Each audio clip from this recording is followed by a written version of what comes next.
Coaches stood at the platform. "I'm ashamed of you," scolded Skarloey. "You might have hurt your passengers." The coaches quivered. "We're sorry, Skarloey." The guard blew the whistle, and their journey began.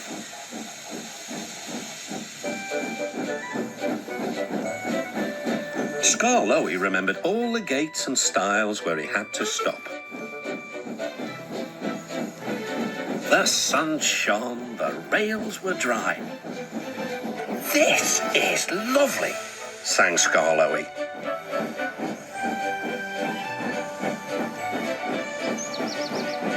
Presently the line grew steep. Skarloey fell short of steam. "Take your time," soothed his driver. "It'll be better downhill," Skarloey said to himself. But it wasn't. His springs were weak and the rail joints jarred his wheels.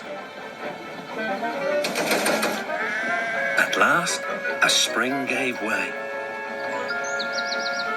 "I feel all crooked," cried Skarloey. "We'll need a bus now for our passengers," sighed his driver. "No," pleaded Skarloey. "I'll get them to the station or burst." James was waiting at the platform. Clanging and clanking, Skarloey steamed in. "I'll do it! I'll do it! I've done it!"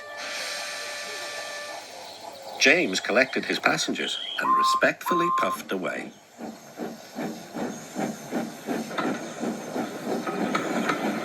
Everyone was pleased with Skarloey, but he was still worried. "Old engines can't pull trains like the young ones can." "They can if they're mended, Old Faithful," smiled his driver. "And that's what's going to happen to you. You deserve it."